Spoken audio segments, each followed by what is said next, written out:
Section 108 treats and safeguard.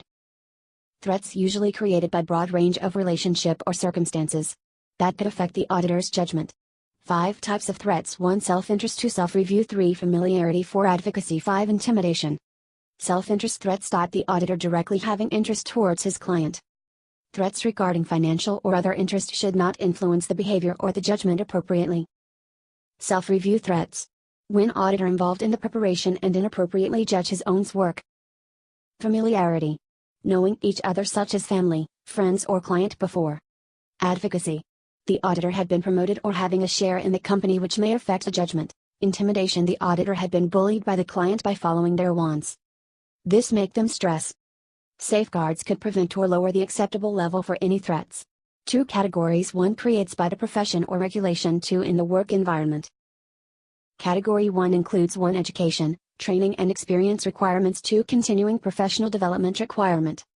3. Corporate governance regulation. 4. Professional standards. 5. External review by a legally that empowered third party. Section 290 Independence. Auditor who is free from any bias regarding on what their decision or opinion that have to be taken. Type of independence. Independence of mind which can prevent from unethical. Independence and appearance perfectly lead to quality work. Section 500 Method of Practice. 500 Don't use business name to practice. 502 Not allowed to practice as SIA unless A. owns name, B. partner's name, C. firm name which form at time the operation of the act. 503. 1. Not allow the firm's name being used. 2. Should not report an opinion of statements to the outsider. 3. Should not assist by any means towards any person.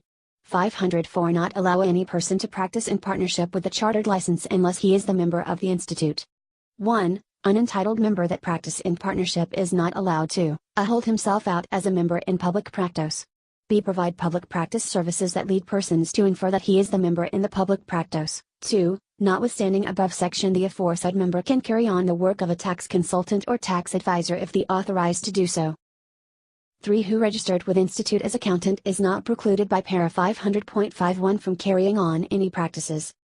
500.6. 1. The member may be subject to these by law, joining whether as the director or the shareholder which offers taxation, tax advice and taxation consultancy services, provided that in doing so 1. Does not contravene any written law of the member or the company.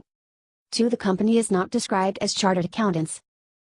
500.62 Members participate as director or shareholder in companies in the manner as stated in para 500.61. Such member are A. They are deemed for the purpose of those by law. B. This will cause the companies will comply with those bylaws if such member hold the majority interest or voting right in the company.